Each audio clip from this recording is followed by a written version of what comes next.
reka ongera dushime Imana, dushime ko uyu munsi yatwemereye kuba hano.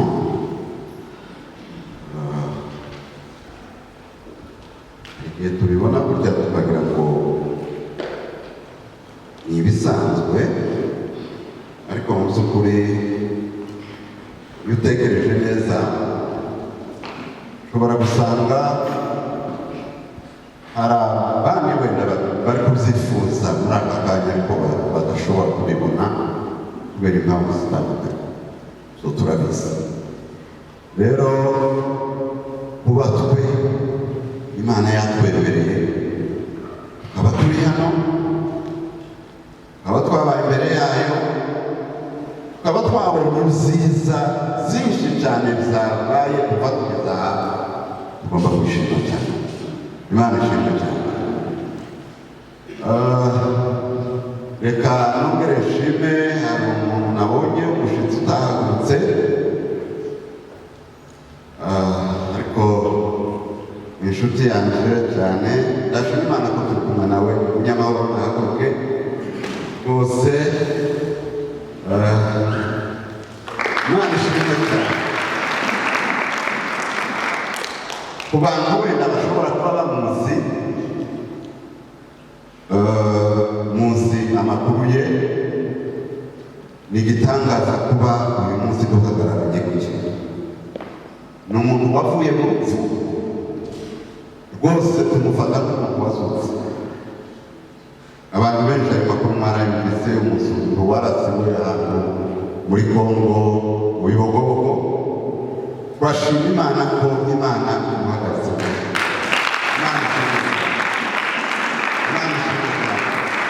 Kandi ndatekereza ko ndabizi ko umukozi w'Imana turaziranye cyane. Ndatekereza ko kuba Imana yakongereye indi minsi ni ukugira ngo ukomeze kuyikorera kwawe. Imana ikumugisha cyane.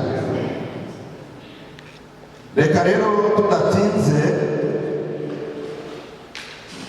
dusoma amagambo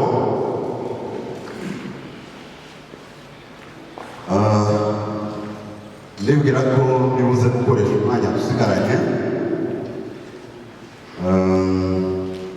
kubera ko uyu munsi mu by'ukuri nabonye haje umurongo w'indirimbo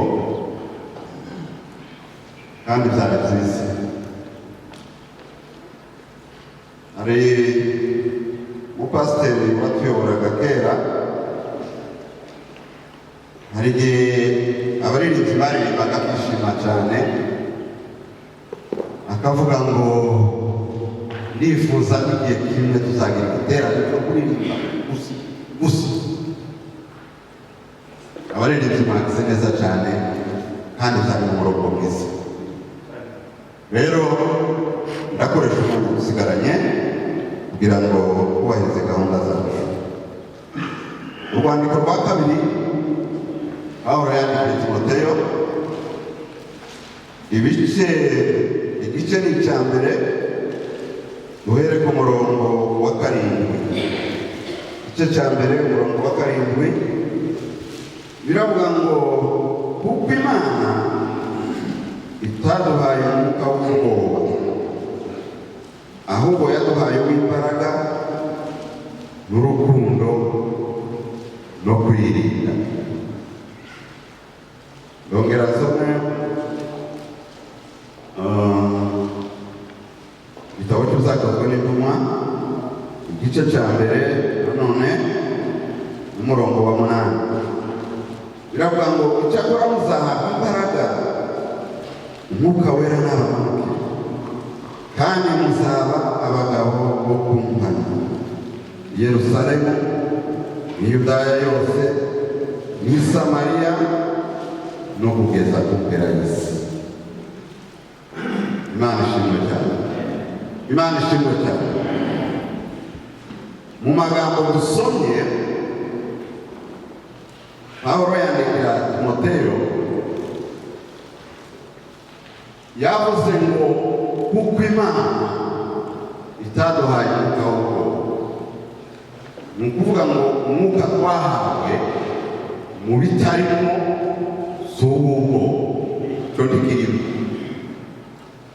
ahubwo aravuga ngo yaduhaye umwuka urimo ibintu bitatu ngira ngo mwabyumvise bitatu.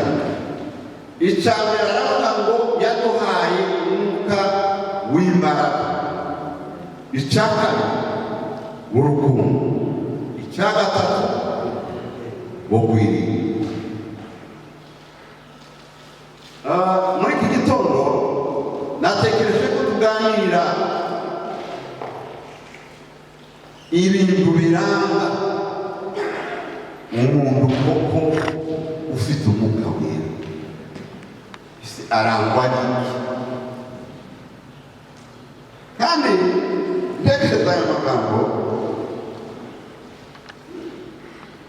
hari ibyo tuzamukunda kuvuga. Ubu nyine twahagurukije buri muntu tukamubaza ngo ese bangutubwira ese umuntu wuzuye umwuka ni wamurebera kuki? Ushobora kuvuga ibintu bitandukanye,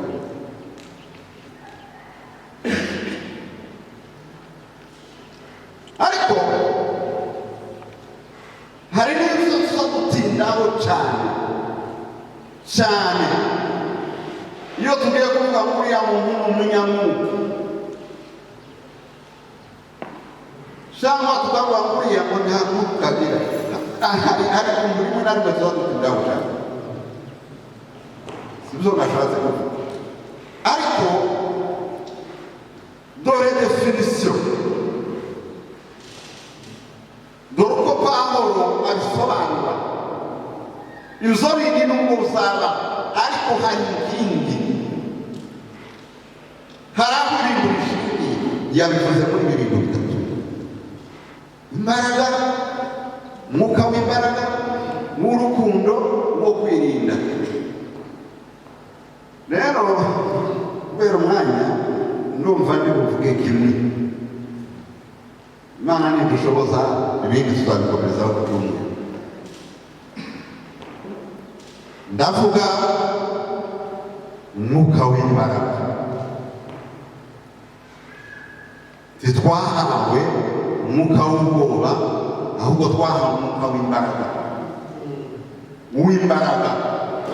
Noneho ndabihuza n'aya magambo twasomye Yesu asezerana n'abigishwa be, kandi ndashaka iki kintu tucumva cyane kuko niko nashatse kuvuga muri iki gitondo. Yesu asezera abigishwa be, baganiriye ibintu byinshi, bageraho abategeka, arababwira ngo ngiye kugenda, ariko ndabasaba ko musha i Yerusalemu. Nidutandukana muva aha musha i Yerusalemu, muzategereze, muzaharindire imbaraga z'umwuka wera nzaboherereza.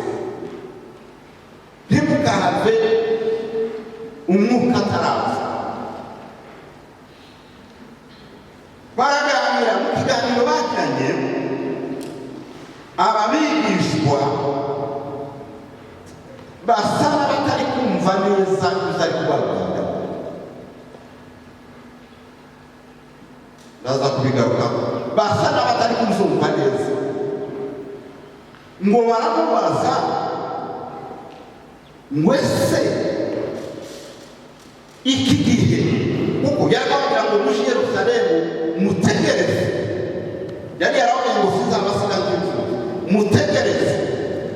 Ngo baramubaza ngo ese iki gihe niba ugiye kuganira Isirayeli cyangwa se Abayuda, niba ugiye kubagarurira ubwami muri iki gihe Yesu yari ku isi, Abisirayeli nta bwami bari bafite, bari mu bukoroni, bari mu bukoroni, bari bayobowe n'abandi bantu.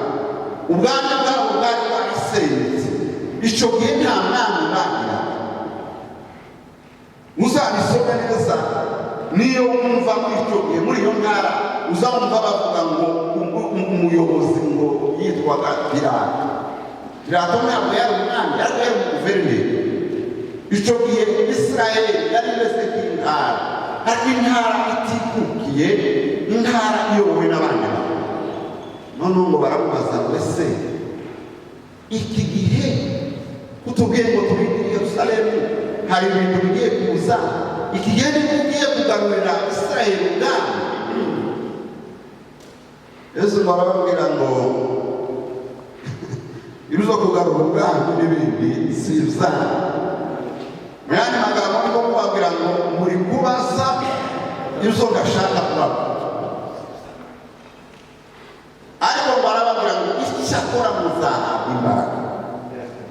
Imana ishimwe cyane, haleluya. Icyakora muzahabwa imbaraga, umwuka wera n'abamanuka, kandi iki nashatse kuvuga ngo muzaba abagabo bo kumva. Aravuga ngo i Yerusalemu, i Yudaya yose, i Samariya, ngo no kugera ku mpera y'isi muzaba abagabo kugira gute bo kumva. Umwuka twahawe ni umwuka w'imbaraga, ariko imbaraga zitugira gute? Imbaraga ziduhindura, imbaraga ziduhindura abahamya Yesu. Imana ishimwe cyane, Imana ishimwe cyane. Ngiki icyo nashatse kuvuga muri iki gitondo, imbaraga ziduhindura abahamya Yesu, imbaraga ziduhindura abaha icyubahiro Yesu. Si imbaraga zari zigiye kubahindura ibitangaza ngo bikubite ku mutima ngo twari ibitangaza, ariko ngo ni imbaraga muzahabwa imbaraga. Nimumara guhabwa imbaraga ngo muzaba abagabo bo kumva, full stop. Muzaba abagabo bo kumva. Soma aya magambo, uriya munsi wa Pentekoste umwuka wera wamaze kubamanukira. Barumviye ngo baragenda bicara i Yerusalemu barategereza. Hanyuma mu munsi wa Pentekoste ugeze, imbaraga ngo ziva mu ijuru zirabamanukira. Noneho ngo buzura umwuka wera. Ikintu cya mbere cyabaye ngo bavuga ku ndimi nshya, kandi mu buryo butangaje. Biriya uwo munsi i Yerusalemu ngo hari abashyitsi bavuye mu bihugu bitandukanye. Iyo usomye Bibiliya neza, hari harimo n'abari bavuye mu mugabane wacu wa Afurika. Bibiliya ivuga ngo hari abari bavuye muri Libiya, hari abantu ngo bavuye mu bihugu bitandukanye kandi bavuga indimi zitandukanye, ariko ngo bagiye kubumva, ngo bumva abo bantu ko baravuga ibitangaza by'Imana, kandi ngo bakabivuga mu rurimi rwa buri muntu wese. Imana ishimwe cyane, Imana ishimwe cyane. Iyo baravugaga, ariko umuntu wese bakumva ko baravuga mu rurimi rwe rw'agavuga, kandi ngo bakavuga ibitangaza by'Imana. Abantu ngo baratangara cyane, baratangara. Bamwe ngo bapfa kuvuga gusa ngo hari abantu basinze, ariko wari ko kuri icyo bavuga, kuko nta muntu urasinda ngo avuge umuntu batazi, ntabwo bishoboka. Ntiwasinda kuvuga icya kabiri, ntiwanasinda ngo nuvuge Ikinyarwanda nk'Umwongereza yumve ko uravuga Icyongereza, Umufaransa yumve ko uravuga Igifaransa, oya. Ariko ngo bapfa kuvuga gusa ngo hari ngo basinze. Ni kwa kundi abantu babona ibintu bibayobeye babonye ibintu bibarenze bagapfa kuko bumva ngo baravuga ngo basinze.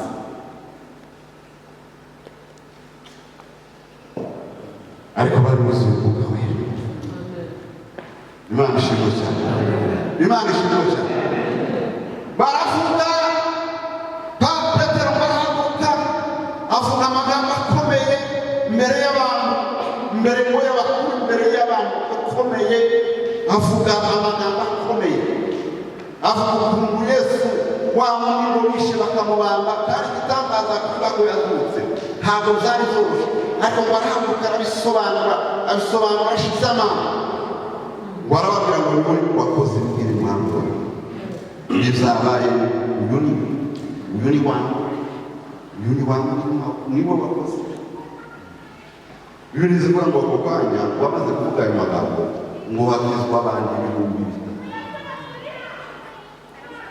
Soma aya magambo natekereje ikintu. Aba bagabo bamaze kwakiriza imbaraga turebye neza bari bafite ibintu byose byuzuye byari gutuma bikuta ku mutima.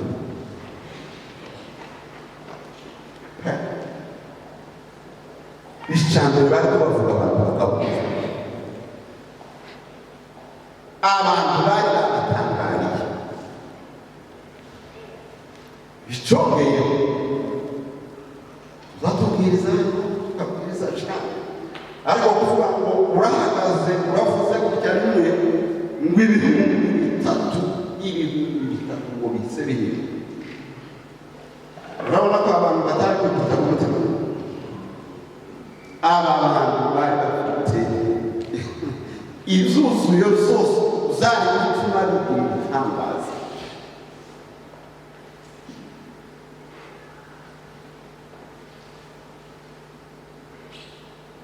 Muri iki gihe umuntu araririmba, yaririmba gusa abantu bakoma amajwi banezererwa bagasohoka hano yabaye igitangaza. Umuntu yabwiriza abantu bakoma amajwi bishima, umuntu yafungura urusengero abantu bakazamo ari bagana naje, yasohoka hariya no gusuhuza abantu bakavuga ikibazo.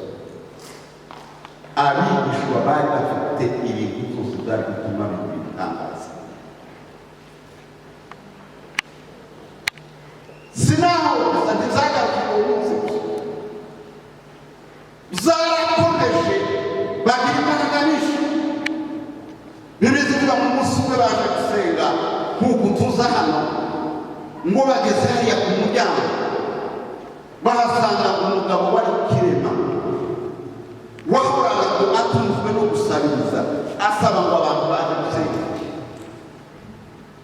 Petero nawe ubona bahageze ngo bamurebye barabatubwira, atekereza ko ari uko nabo baza kunywa, ariko ngo baramubwira ngo ifeza n'izahabu ntabwo dufite, ifeza n'izahabu ntabwo dufite, ngo ariko icyo dufite ngo mu izina rya Yesu habukuruza.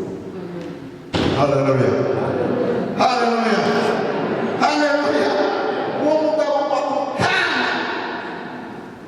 bamukozeho nta kindi cyabaye, ngo bamaze kumubwira ngo haguruka ube muzima ngo ahita ahaguruka, ngo binjire mu rusengero. Ntangara nta nubwo babitinze, ntibatinze guhindura kibane, ngo bamaze kumubwira ngo haguruka ube muzima bakomeza gahunda yabo ngo binjire mu rusengero. Wa mugabo nawe ngo yinjira ngo inyuma yabyara abantu bari mu rusengero ngo baburenze, uyu si wawe wakoraga hariya ngo bakurata. Murumva ko aba bantu batari baraye gutangaza, aba bantu bari kwikuta ku mutima. Ariko Bibiliya yatubwiye muzaba abagabo bo kuvuga, muzaba so kugira ngo imbaraga nizituma kugira ngo amazina yacu azamuke, ngo tube ibitangaza tuza tugenda. Oya, muzaba abagabo bo kumwanya, twahawe umwuka w'imbaraga kugira ngo izo mbaraga ziduheshe kuba abantu bashobora guhamya Yesu. Amen. Haleluya. Muri ako kanya Bibiliya ivuga ngo ikintu kizakindangaza ngo bizo bimaze kuba uyu muntu wamaze kuba muzima, noneho ngo urumva nyine yari kwashaka kugira uruhande rw'aba bagabo ngo arabegera, yegera Petero na Yohana aho bari bahagaze, ngo bituma abantu bose ngo baza kubari, baza kubatangarira, bibaza bataba abandi ngo bazane cyane baje kubatangarira. Hanyuma ngo Petero aramutegeka. Imana ishimwe cyane. Imana ishimwe cyane. Muzaba n'imbaraga ziduhesha kwanga Yesu. Kakwa kundi Yohana umubatiza yavuze, haravuga ngo dore kurangiza abana baba nuriya ntaganisha, kandi nawe yari umuntu ukomeye, ariko akora ibintu bitangaje cyane, kandi abantu bari bamuririmbiye bari baramuruya ngo dore nuriya, kandi aravuga ngo kandi jewe ngo sinshobora no guhangura ishuri y'urukweto rwe ihaza cyane. Haleluya. Musa izi mbaraga umwuka wera w'imbaraga twahawe si imbaraga zo kutugira abantu batakivugana n'abandi abantu bigize ibitangaza, oya ni imbaraga ziduhindura abana ba Yesu. Imana ishimwe cyane. Imana ishimwe cyane. None Petero barababwira ngo arabareba, arabitegereza ngo arababwira ngo se ko mareba ngo abona ko mama muje muri benshi cyane, ngo arabaza mbese mwagize ngo imbaraga zacu, mwagize ngo gushobora kwacu gutumye mu ndabaza, si imbaraga zacu. Yewe ashaka kujawe aravuga ngo si kubanya abana kwacu ngo gutumye mu ndabaza, ngo ahubwo imbaraga zacu Yesu Kristo. Haleluya. Haleluya. Abanyamuka amuzuye kandi bazabikuta kuti amuzuye umuka bafite imbaraga, ariko si imbaraga zo kubagira ibitangaza, ni imbaraga zo guhamya Yesu. Nkunda Dawidi buriya umunsi aje kuvuga na Goliyati yavuze ikintu gikomeye cyane. Umunsi aje kuvuga na Goliyati yari yagiranye ikiganiro na Sawuli. Sawuli amubaza ibibazo byinshi, yaramubwira ati ibintu byo kurwana ndabizi, ntabizi intare zikunze gutera intama, atari byo zabiteye ndayifata akayikandura. Asa n'umubwiye ibintu. Sawuli kubera ko nyine bari bagize ibibazo basa abayinjiriza, avuga ati genda urebe, ariko niko kubura uko bagira bati kakugenda nako.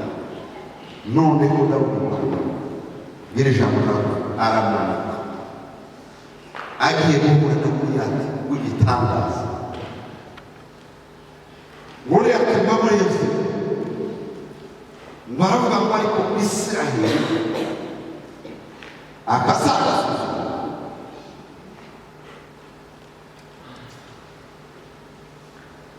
wari yambaye izuba kuva umutwe kugeza hasi, kandi akavuga ngo igihangano kitagira umukoresha. Noneho baravuga ngo Isiraheli akasaga untera y'ingoni ngo wageze mu butaka, ngo aramubwira ngo ngwino wice kugaburira ibisiga by'umukirere, ngwino manuka vuba ugaburira ibisiga by'umukirere. Dawudi ngo aramubwira ngo ntuntenge n'umuteranye iryo cumu n'izo mbaraga zikugaragara, ngo ariko jewe ngo nguteye n'izina ry'Imana ya Isiraheli wasuzumye cyo cyane. Haleluya. Haleluya. Cyangwa ngo kandi uyu munsi ndakwica zo mu kirere ngo hanyuma y'icyo nashatse hanyuma dore umuzi umwuka witwaza hanyuma ngo isi yose biramenye ko Isirayeli ari Imana. Haleluya! isi yose iramenye ko Isirayeli ari Imana. Hari umuntu gukora akantu bato yo kujya akagira ngo bagende bavuga ngo pasiteri wo muri wese pasiteri runaka bishopu runaka apotere runaka warahawe imbaraga ariko zimuhindura mu bahamya ba Yesu. Ndavuga ngo ndakwica nimara kukwica ngo isi yose iramenya ko Isirayeli ari Imana. Ishimwe cyane. Mu yandi magambo yaravuze ngo je ndi igikoresho ari icyubahiro n'Imana. Haleluya! Imana ishimwe cyane. Imana ishimwe cyane. Reka mbabwire iki abantu buzuye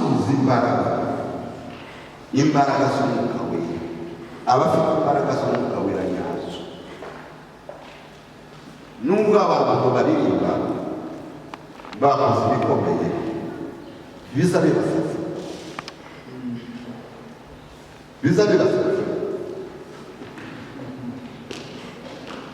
Petero na Yohana urumva se ko abantu batari barabizi ibitangaza kuri ya munsi, ariko ngo yarabitegereje aravuga ngo murasa n'abibeje mwibeje ntabwo ari Dawidi se uragira ngo byaramushajije uwo munsi. Bibiri zivuga ngo yavuye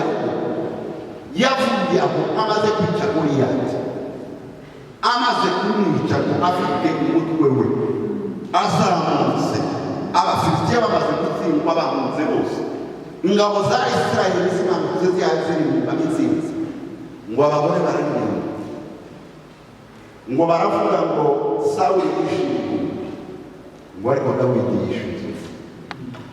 Uyu muhungu ntibaje kugiza igitangaza kandi yarakira ngo baravuga ngo Sawuli yishimye ibihumbi ngo ariko Dawidi yishimye. Iyo atari umwuka wera uzagira imisazi yari kumva ko abaye mu yandi magambo bari bamanuye Sawuli hasi, Dawudi ari urashize hejuru, yari guhita yumva ko abaye igitangaza. Ariko niko byagenze siko byagenze. Imana ishimwe cyane. Imana ishimwe cyane. Iyo usoma neza amateka ye wasanga ibi bintu zo kumusingiza no kugira igitangaza ibyigeze bisaza. Gituma ibintu biri kudusaza ahari sinzi ko imbaraga dufite, sinzi ko ari zo umwuka wera nyazo, sinzi. Ariko Bibiliya yatubwiye ngo umwuka wera twahawe ni uw'imbaraga, si uw'ubwoba, ni uw'imbaraga. Ariko imbaraga zitaje kutubwira babana tuzi imbaraga zije kutubwira abahamya ba Yesu. Imbaraga zidahinduraga Pawulo harawe yanditse aravuga ngo nituzaza tunakora ngo tuzatubura ngo tureke abakozi b'ingurabakumaro basanzwe barahura icyubahiro n'Imana, icyubahiro n'Imana. Nkunda abagabo b'abigishwa ba Yesu rwose, iyo usomye amateka yabo ugasoma uko babaye bamaze kwakira izi imbaraga, bakoze itangaza byinshi bakoze byinshi, ariko ntibigeze bishaka. Ntibigeze bishaka bari barakiriye imbaraga zibahindura abahamya ba Yesu. Wakira umwuka wera w'imbaraga ariko zibura sinzi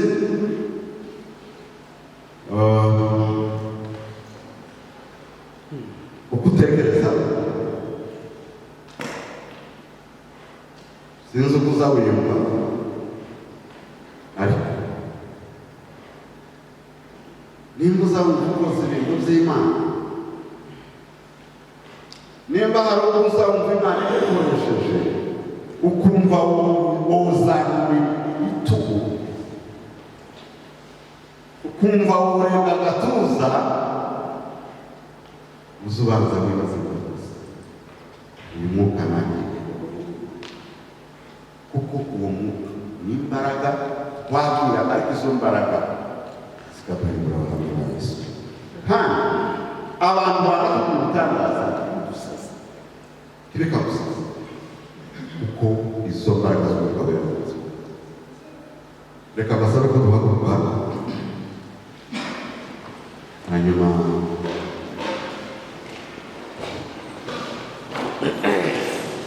dusenge Imana.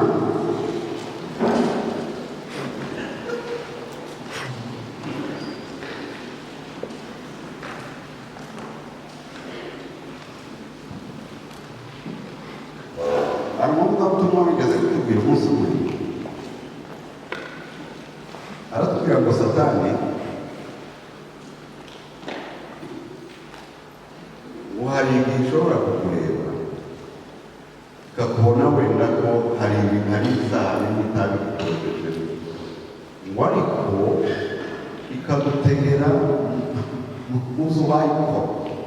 Nimba uhakorera Imana, nimba uririmba abantu bakishima, nimba uvuga ubutumwa abantu bakishima, nimba ukora umurimo w'Imana abantu bakakureshya, Satani ikakongorera kuri iki gitangaza, ikakubwira ngo ugomba gushyira hejuru. Ati kandi ibyo iyo ubyumvise, iyo wumvise ibintu birazapfa. Rero ndashaka ko dusaba Imana ngo Mana utuzuze imbaraga z'umwuka wera, ariko izo mbaraga ziduhindure kuba abahamya bawe, ziduhindure kuba abahamya bawe. Izo waduhaye bireke kudusaza, bireke kudusaza, bireke kudusaza. Icyubahiro gikomeze kibi cyane, icyubahiro iteka na Yesu Kristo. Mwami Mana yacu, ndagushima Kristo mwiza, ndagushima ko wabanye natwe muri iki gitondo, ndagushima ko imbaraga zawe zihoraho iteka ryose. Mwami, icyubahiro gikomeze kibi cyawe mu buzima bwacu, mu buzima bwo kuguhamya. Amagambo yacu aba amagambo yo kuguhamya. Yesu Kristo, bana natwe muri bwiza bwacu, ubwirire neza byiringiro z'agakiza. Ugiye gutandukana Mwami wacu, ukomeze utugirire neza, ukomeze ubane nawe muntu wese, imbaraga zawe n'ubuntu bwawe n'ukugirira neza kwawe bibane natwe Mwana wawe ukomeze byose. Umusaza mwiza n'Umwana wawe ukunda. Amen. Murakoze. Uko tubimenyereye protokole iradufasha uburyo bwo gusohoka, banze abicaye inyuma, abandi nabo tugende bakurikira. Murakoze.